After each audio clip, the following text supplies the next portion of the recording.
नमस्कार मित्रांनो, मी महेश पाठक तुम्हा सगळ्यांचं पुन्हा एकदा स्वागत करतो. आपण सॉल्व्ह करत आहोत मॉलिक्युलर बायोलॉजीची क्वेश्चन पेपर आणि त्यामध्ये आपण सुरुवातीचे 25 क्वेश्चन सॉल्व्ह केले आहेत आणि नंतरचे जे 28 क्वेश्चन्स होते ते आपण या व्हिडिओमध्ये सॉल्व्ह करणार आहोत. हे प्रश्न थोडे ट्रिकी होते माझ्यासाठी, पण मला पण थोडा वेळ लागला कन्क्लुजन पर्यंत यायला सगळे आन्सर्सचे. हे माझं ओपिनियन आहे मित्रांनो. हे क्वेश्चन्स मी माझ्याकडे जेवढे सोर्सेस अवेलेबल होते तेवढ्या सोर्सेसचा यूज करून, माझ्या नॉलेजचा यूज करून मी क्वेश्चन्सचे आन्सर्स देण्याचा प्रयत्न केलेला आहे. तुमचे आन्सर्स व्हॅरी करू शकतात, तुमचे ओपिनियन व्हॅरी करू शकतात, तुमच्या सोर्सेसमध्ये डिफरंट आन्सर्स असू शकतात. तुम्ही कमेंट्समध्ये मला लिहू शकतात किंवा सजेस्ट करू शकता की याचा आन्सर हे नाहीये, दुसरं आहे, किंवा तुमचे आन्सर्स जेही असतील ते तुम्ही कमेंट्समध्ये सांगू शकतात. ठीक आहे, त्यावर आपण डिस्कस पुढे करू शकतो किंवा नंतर करेक्शन असेल ते मी डिस्क्रिप्शन मध्ये टाकून देईल आज उद्यामध्ये. तर डिस्क्रिप्शन चेक करा पहिल्या व्हिडिओचं पण आणि दुसऱ्या व्हिडिओचं पण. जर उद्या करेक्शन जर काही मला मिळाले किंवा आढळले तर ते आन्सर्सचे करेक्शन्स उद्यापर्यंत एक्झामच्या आधी केले जातील. ठीक आहे, आणि जर कन्फर्म नसेल तुम्हाला वाटत तर तुम्ही दुसरे सोर्सेस स्टडी करू शकता. सुरुवात करूया आपण सुरुवात करूया आपण आजच्या या सेकंड पार्टला. सगळ्यात आधी मी स्क्रीन शेअर करतो.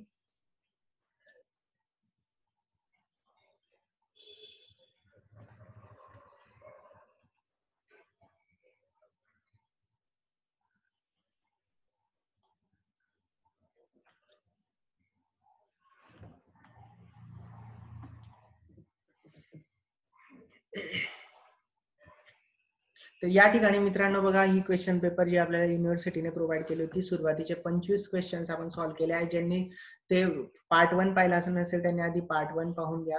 हा पार्ट सेकंड आहे ज्यात आपण 26व्या प्रश्नापासून सुरुवात करणार आहोत. ठीक आहे, तर आपण 25 पर्यंत आलो होतो. 26वा प्रश्न आहे मित्रांनो, which of the following is chemical nucleotide sequencing method. तर जी मॅक्झम अँड गिल्बर्ट मेथड आहे ती केमिकल न्यूक्लियोटाइड सिक्वेन्सिंग मेथड म्हणून पण ओळखली जाते. तर 26चा आन्सर आहे मित्रांनो बी. ठीक आहे, मी ब्रॅकेट करतो जे आन्सर्स आहेत त्यांना. 26चा आन्सर बी आहे. मॅक्झम गिल्बर्ट मेथड जी आहे, जी सिक्वेन्सिंग मेथड आहे ती केमिकल सिक्वेन्सिंग म्हणून पण, केमिकल न्यूक्लियोटाइड सिक्वेन्सिंग म्हणून पण ओळखली जाते. तर 26चा आन्सर बी आहे. 27 at what temperature does denaturation of DNA double helix takes place. Denaturation म्हणजे डीएनए डबल स्टँडर्ड असतो आपल्याला माहिती. त्याच्यात जेव्हा हायड्रोजन बॉन्ड्स ब्रेक होतात, दोन नायट्रोजन बेसिस मधले, दोन कॉम्प्लिमेंटरी नायट्रोजन बेसिस मधले हायड्रोजन बॉन्ड्स ब्रेक होतात आणि डीएनए चे दोन्ही स्ट्रँड सेपरेट होतात, त्याला डिनेचरेशन ऑफ डीएनए म्हटलं जातं. आणि ते कधी होतं, जेव्हा आपण हाय टेम्परेचरला ट्रीट करतो डीएनए ला तेव्हा. तर बेसिकली त्याचं टेम्परेचर आहे 94 डिग्री सेल्सिअसला. जेव्हा आपण डीएनए ला ट्रीट करतो तेव्हा तो डिनेचर व्हायला सुरुवात होते. तर त्याचा आन्सर आहे डी मित्रांनो. 27चा आन्सर डी आहे. त्यानंतर 28वा प्रश्न आहे, BAMH1 recognized 6 base pairs of DNA in palindromic DNA sequence. If the first part of the sequence is given below, what is the rest of it? तर पॅलिंड्रोमिक सिक्वेन्सचा अर्थ होतो, पॅलिंड्रोमिक सिक्वेन्स म्हणजे अशी सिक्वेन्स जिला आपण फॉरवर्ड आणि बॅकवर्ड रीड केलं तर सेम असते. ठीक आहे, तर या ठिकाणी बघा, यांनी असं म्हटलंय की आपल्याला 6 बेस पेअरचा डीएनए असेल तर त्याची पहिल्या 3 बेस पेअरचा CAA असेल, तर पॅलिंड्रोमिक होण्यासाठी नंतरच्या 3 बेस पेअर्स कोणत्या असतील तर ते विचारल्या गेल्या आहेत आणि त्याचं आन्सर आहे या ठिकाणी बी. ठीक आहे, कितवा प्रश्न? 28चा आन्सर बी आहे, AAC. कारण की जर आपण हे आन्सर कन्सिडर केलं तर हा AAC आपण या ठिकाणी लिहू AAC. ठीक आहे, तर CAAAAC याला फॉरवर्ड रीड केलं तरी सेम येतं आणि बॅकवर्ड CAAAAC. तर फॉरवर्ड रीड केलं आणि बॅकवर्ड रीड केलं त्यालाच पॅलिंड्रोमिक सिक्वेन्स म्हणतात आणि त्यासाठी आपण आन्सर घेतला आहे, आन्सर इज बी. 28चा आन्सर बी आहे. ठीक आहे, त्यानंतर 29चा आन्सर. 29चा प्रश्न काय, a student was attempting to make a cDNA that would be code for protein Y. They begin with an isolated and amplified sample of the target post transcriptional mRNA and all the tools required to complete the task. However, at the end of the experiment, the student was left with a molecule containing ribonucleotides. What most likely went wrong? तर आपण cDNA आणि genomic DNA library शिकलो. तर cDNA मध्ये आपण complementary DNA बनवत असतो, ज्यामध्ये फक्त एक्झॉन्स किंवा प्रोटीन कोडिंग सिक्वेन्सेस प्रेझेंट असतात. ठीक आहे.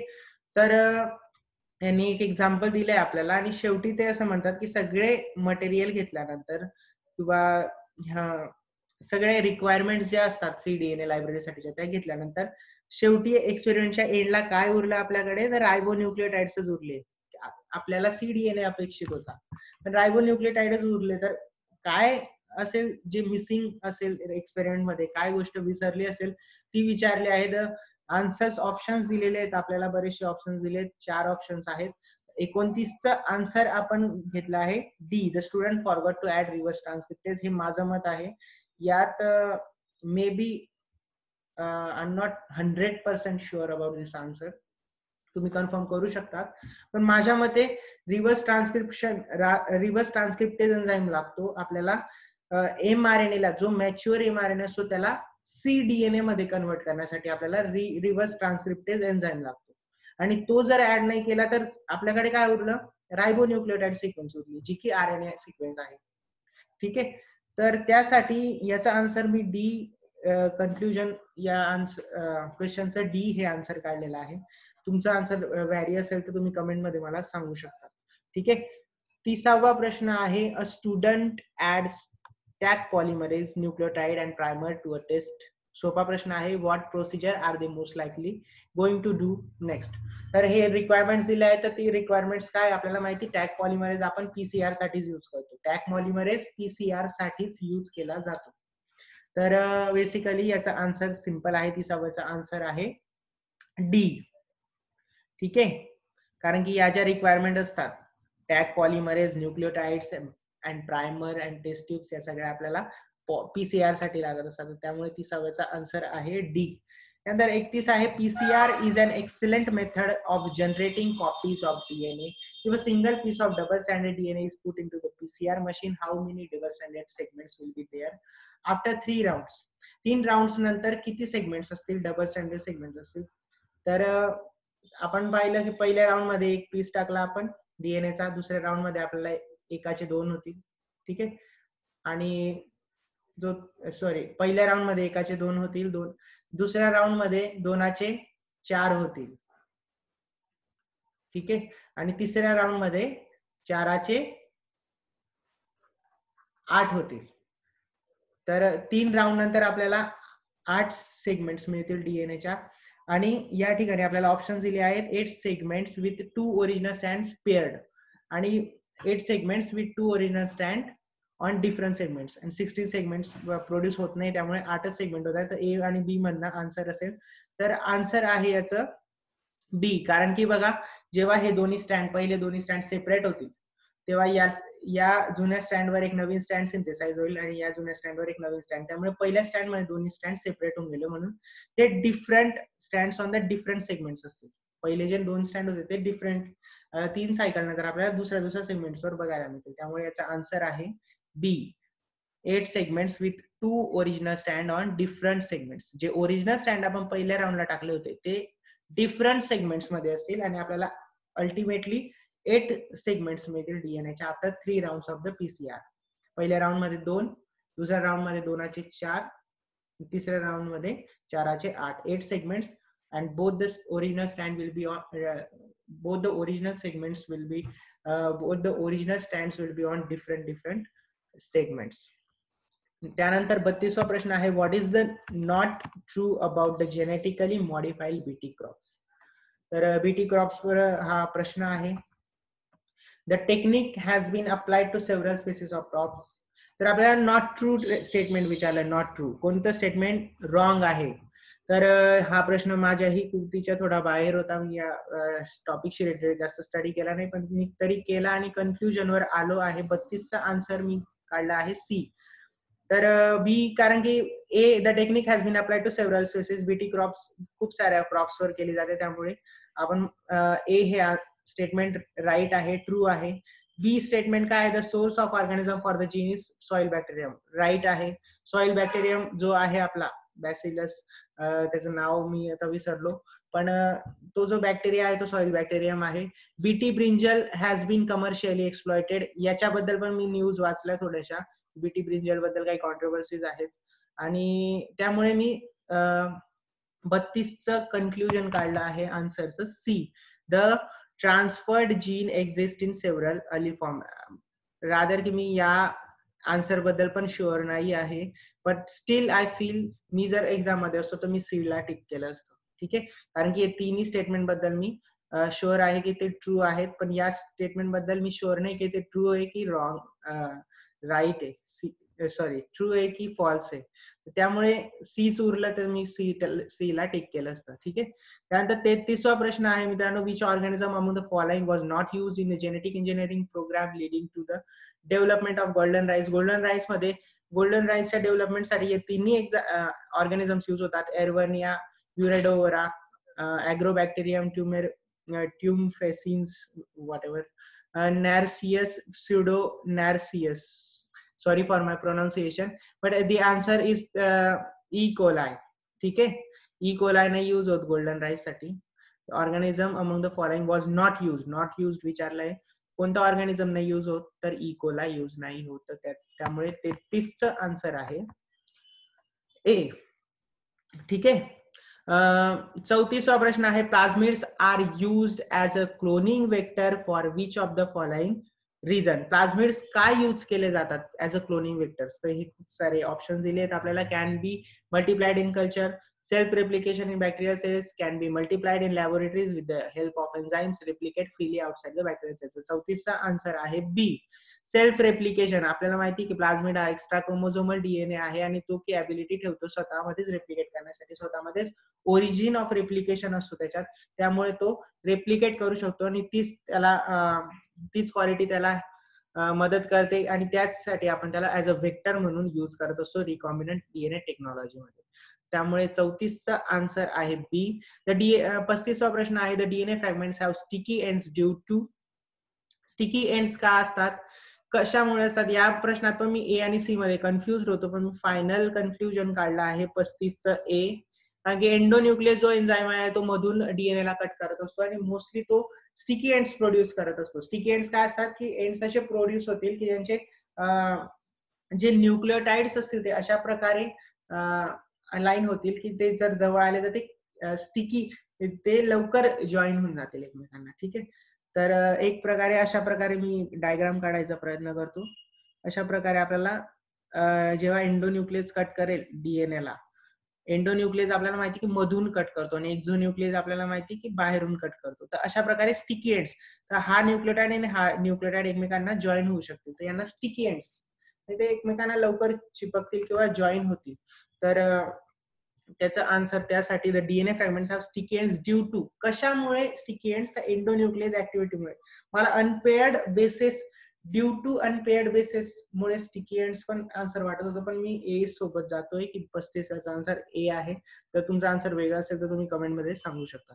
36वा प्रश्न आहे, the vaccine prepared through rDNA technology are third generation vaccines. ठीक आहे, ज्या vaccines rDNA technology through produce केल्या जातात, प्रिपेअर केल्या जातात, त्यांना आपण थर्ड जनरेशन वॅक्सिन म्हणतो. म्हणून 36चा आन्सर ए आहे. 37, for the construction of DNA library what is the range of genomic DNA has cloned. ह्याच्यावर मी गुगल करून पाहिलं तेव्हा मला आन्सर मिळालं 37चा आन्सर सी मिळालं. ठीक आहे, 37 लेस दॅन 102 मेगा बेसिस याचा आन्सर आहे. 37चा आन्सर सी आहे. ठीक आहे, कन्फर्म आहे. 38 dash dash experiment is based on the principle of transforming two markers genes together. 2 marker genes एकाच वेळेस ट्रान्सफॉर्म होतील. यामध्ये पण मी थोडा कन्फ्युज होतो, पण ट्रान्सफॉर्मेशन वर्ड यूज केला म्हणून मी सी को ट्रान्सफॉर्मेशन 38 चा आन्सर मी सी कन्सिडर केला आहे. को ट्रान्सफॉर्मेशन याचा आन्सर आहे, कारण की 2 जीन्स एकाच वेळेस ट्रान्सफर केले जाणार आहे म्हणून को ट्रान्सफॉर्मेशन एक्सपेरिमेंट आपण शिकलो आहोत. 29वा प्रश्न आहे, the RNA stand in the RNA DNA hybrid is removed by. तर या ठिकाणी बघा आपण शिकलो आहोत काही टेक्निक्स. त्याच्यात आपल्याला हा प्रश्न होता की जो आरएनए स्टँड आहे तो कशा प्रकारे रिमूव्ह किंवा डायजेस्ट केला जातो जेव्हा आरएनए डीएनए हायब्रिड तयार होतो. आय थिंक सी डीएनए लायब्ररीमध्ये आपल्याला याचा आन्सर मिळू शकतं. तर याचा आन्सर आहे बी आरएनएज एच जो एन्झाईम आहे. तर डीएनए आरएनए हायब्रिड आपल्याला माहिती की सी डीएनए लायब्ररी तयार करताना आपण एमआरएनए तयार करतो जो की फुल्ली मॅच्युअर्ड असतो. त्याच्यामध्ये सगळ्या सिक्वेन्सेस ज्या असतात त्या कोडिंग असतात, त्यांच्यापासून प्रोटीन्स तयार होऊ शकतात, सगळे एक्झॉन्स असतात. तर त्या एमआरएनए पासून आपण डीएनए तयार करतो. कशा प्रकारे? तर रिव्हर्स ट्रान्सक्रिप्टेजच्या मदतीने. रिव्हर्स ट्रान्सक्रिप्टेज ऍड करून आपण त्या आरएनएच्या कॉम्प्लिमेंटरी डीएनए तयार करतो. आता काय तयार झाला? डीएनए आरएनए हायब्रिड तयार झाला. तर त्या डीएनए आरएनए हायब्रिड पैकी जो आरएनएचा स्टँड आहे तो क्लीव्ह केला जातो. तर प्रश्न हा आहे की तो आरएनए स्टँड कोणता एन्झाईम क्लीव्ह करतो? तर त्याचा आन्सर आहे, क्वेश्चनचा आन्सर बी आहे, आरएनएज एच. आरएनएज एच जो एन्झाईम आहे तो ब्रेक करतो, तो डायजेस्ट करतो त्या आरएनए स्टँडला, जो की डीएनए आरएनए हायब्रिड मध्ये आपल्याला बघायला मिळतो सी डीएनए लायब्ररी प्रिपेअर करत असताना. ठीक आहे. 39 आन्सर बी आहे. त्यानंतर PCR technique was invented by simple Kary Mullis. ठीक आहे. 40चं आन्सर ए आहे, Kary Mullis. 41 the first transgenic plant to be produced is tobacco. Tobacco हा पहिला प्लांट होता ट्रान्सजेनिक जो की प्रोड्यूस केला गेला होता. 41चा आन्सर बी आहे. The expression of transgene in the target tissue is identified by a 42चा आन्सर डी आहे, रिपोर्टर. ठीक आहे. Which bacterium is used in the production of insulin. Insulin production साठी कोणता बॅक्टेरियम यूज होतो? आपण 2 ऑर्गॅनिझम्स यूज होतात, सॅकरोमायसिस आणि एस्केरिचिया कोलाई, आणि दोघी या ऑप्शन्स मध्ये दिले. पण आपल्याला प्रश्न काय विचारलाय? Which bacterium is used. आणि एस्केरिचिया कोलाई बॅक्टेरियम आहे आणि सॅकरोमायसिस सेरेव्हेसी जे ए आन्सर आहे ते ए ऑप्शन आहे ते सॅकरोमायसिस सेरेव्हेसी आहे. दोन्ही यूज होतात, पण सॅकरोमायसिस सेरेव्हेसी हा यीस्ट आहे बॅक्टेरियम आणि आपल्याला बॅक्टेरियम विचारला, त्यामुळे याचा आन्सर काय आहे? याचा आन्सर सी आहे. ठीक आहे. एस्केरिचिया कोलाई, ई कोलाई हा यूज होतो इन्सुलिन प्रोडक्शन साठी. 44 human c DNA library contains DNA for specific human proteins. DNA for virtually all. हा पण ट्रिकी प्रश्न होता आणि याचे ऑप्शन थोडे कन्फ्युजिंग होते, पण मी कन्फ्युजन काढला आहे. 44चं डी, नन ऑफ अबोव. कारण की सी डीएनए लायब्ररीमध्ये बघा आपण जे सी डीएनए असतात ते होस्ट मध्ये हे करतो. मला बी हे आन्सर वाटत होतं, तुम्हाला वाटू शकतं किंवा कन्फर्म पण असेल, पण ह्याच्यात वेक्टर्स आल्यामुळे मी या ठिकाणी होस्ट असायला होता आय थिंक, पण याचा आन्सर मी डी रेकमेंड करतो की डी आहे. ठीक आहे. 45 what enzyme forms covalent bond between restriction fragments. कोणता एन्झाईम आहे तो कोव्हॅलंट फॉर्म करतो रिस्ट्रिक्शन? तर फॉर्मेशन ऑफ बॉन्ड जेव्हा येईल तेव्हा एन्झाईम ऑलवेज डीएनए लायगेज असेल. डीएनए लायगेजच आहे जो जोडायचं काम करतो. बाकीचे सगळे एन्झाईम्स तोडायचे काम करतायत. सगळे इन द सेन्स जे आपण डीएनए मध्ये पाहिले आहेत, पॉलिमरेज वगैरे, ते पण जोडायचं काम करतात, पण रिस्ट्रिक्शन एन्झाईम जे असतात ते तोडायचं काम करतात. पण डीएनए जो फॉर्मेशन ऑफ बॉन्ड मध्ये इन्व्हॉल्व असतो डीएनए लायगेज, त्यामुळे 45चा आन्सर आहे डी. ठीक आहे. 46 आहे, it is theoretically possible for gene from organism to function in other organism. Why? 46चा आन्सर काय आहे? A, all organisms have the same genetic code. आता जेनेटिक कोडला कन्फ्युज नका करू जेनेटिक सिक्वेन्स सोबत. जेनेटिक कोड काय असतो आपण त्याच्यापासून बघा, जे कोड्स असतात 64 कोड्स, त्यांच्यापासून आपण पर्टिक्युलर टाइपचे एमआरएनए टीआरएनए बाइंड होतात आणि त्याच्यापासून प्रोटीन सिंथेसिस होत असते. तर तो जो जेनेटिक कोड प्रेझेंट असतो तो युनिव्हर्सली सेम असतो. ठीक आहे. All organisms have same genetic code. That's why we are able to transfer gene between variety of organisms. ठीक आहे. 46चा आन्सर ए आहे. all organisms have the same genetic code 100% confirm आहे. Current applications of gene cloning includes all of above 47 चा answer D केला आहे मी. All of अबो आहे. सगळ्या प्रकारच्या जे आपण काही दिलंय क्लिनिंग अप टॉक्सिक वेस्ट मध्ये, इन्स्टिलिंग पेस्ट रेजिस्टंट प्लांट्स मध्ये, मॅन्युफॅक्चरिंग ह्युमन ग्रोथ हार्मोन मध्ये, hormones, insulin, others proteins production मध्ये सुद्धा जीन क्लोनिंगचा यूज केला जातोय. त्यामुळे 47 चा आन्सर डी आहे without a doubt. Plasmids are important in biotechnology because they are a vehicle for insertion of recombinant DNA into bacteria. H answer आहे. 48 चा answer H आहे. ठीक आहे. बाकीचे तिन्ही आन्सर्स रॉंग आहेत. अन एक्सप्रेशन वेक्टर 49 चा answer me all of above केला आहे. ऑलवेज कंटेन्स अँड जो वेक्टर असतो, वेक्टर्स मध्ये कोणत्या कोणत्या क्वालिटीज असायला हव्यात, त्याच्यामध्ये ओरिजिन ऑफ रेप्लिकेशन असायला हवं. Usually contain a gene that confers antibiotic resistant property most of the time असतात. युजली म्हटलंय. Always contains DNA segment for the regulation of mRNA production असतंच. त्यामुळे ऑल ऑफ अबव याचा आन्सर आहे. 49 चा answer आहे D. The DNA molecule to which the gene of insert is integrated for the cloning is called काय आहे. 50 चा answer vector आहे. I think let me see. C बरोबर वेक्टर आहे. The DNA molecule to which the gene of insert या ठिकाणी interest असायला हवं. Interest is integrated for the cloning is called.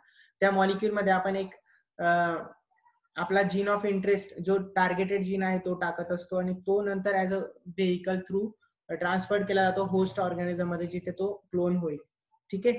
तर कोणता मॉलिक्यूल असतो तो, तर वेक्टर असतो. वेक्टरला आपण यूज करत असतो ऍज अ व्हेइकल म्हणून ट्रान्सफर करण्यासाठी फ्रॉम दॅट तो जो जेनेटिक सिक्वेन्स आहे ती ट्रान्सफर करण्यासाठी क्लोन मध्ये, होस्ट मध्ये सॉरी. 51 आहे. R DNA technology can be used in agriculture to all of above. या सगळ्या कारणांसाठी यूज होते. Generate new hybrid cell, improve disease resistant, improve yield. तर त्यामुळे 51 चा आन्सर मी डी केला आहे. All of above. ठीक आहे. त्यानंतर 52 आहे. Principle of chromosome walking. याच्याबद्दल मी शुअर नव्हतो, पण विकिपीडियावर या ठिकाणी दिलेलं आहे A. Overlapping clones will hybridize to each other. ठीक आहे. तुमचा आन्सर काही वेगळं असेल तर तुम्ही कमेंट मध्ये सांगू शकता, पण हेच आन्सर असायला हवं. The unpaired nucleotide found by the action of restriction enzyme is called as sticky ends. ठीक आहे. 53 चा आन्सर आहे ए. तर या ठिकाणी आपण सगळे क्वेश्चन सॉल्व्ह केले आहेत. काही डाऊट्स असतील तुम्ही विचारू शकतात मला कमेंट सेक्शन मध्ये, किंवा काही तुमचे आन्सर्स व्हॅरी करत असतील तेही तुम्ही विचारू शकतात आणि आपण नक्कीच डिस्कस करायला आवडेल मला तुमच्यासोबत. कमेंट सेक्शन मध्ये तुमचे आन्सर्स वेगवेगळे असतील तर तुम्ही क्वेश्चन नंबर टाकून त्याचा आन्सर सांगून आपण करू शकतो डिस्कशन. ठीक आहे. आय होप हे हेल्पफुल होतं तुमच्यासाठी. तुम्हाला जर व्हिडिओ हेल्पफुल वाटला असेल तुमच्या मित्रांसोबत शेअर करा आणि माझं चॅनल ग्रो होण्यासाठी मला मदत करा. मला मायक्रोबायोलॉजीच्या विद्यार्थ्यांची गरज आहे. तुमच्या रिलेटेड जे बायोलॉजीचे लोक असतील, मायक्रोबायोलॉजीचे लोक असतील, त्यांनाही माझं व्हिडिओज शेअर करा, माझं चॅनल रेकमेंड करा, अशी मी तुम्हाला विनंती करतो. आणि तुमच्या एक्झामसाठी उद्यापासून जी एक्झाम सुरू होते TYVSCच्या विद्यार्थ्यांची, त्याच्यासाठी मी शुभेच्छा देतो. मी प्रार्थना करतो देवाला की तुमच्या जो एक्झाम आहे, तुमची जी एक्झाम आहे ती खूप चांगली जावी आणि तुम्ही चांगल्या मार्क्सने उत्तीर्ण व्हावे. ठीक आहे. आय होप मी सगळ्या गोष्टी कव्हर केल्या आहेत. नेक्स्ट व्हिडिओज मध्ये आपण काही पुढील गोष्टी डिस्कस करू आणि शक्य झालं तर मी पुढच्या पेपरसाठी पण MCQs क्वेश्चन सेट्स जे आहेत जे युनिव्हर्सिटीने प्रोव्हाइड केले ते सॉल्व्ह करण्याचा प्रयत्न करेन. धन्यवाद.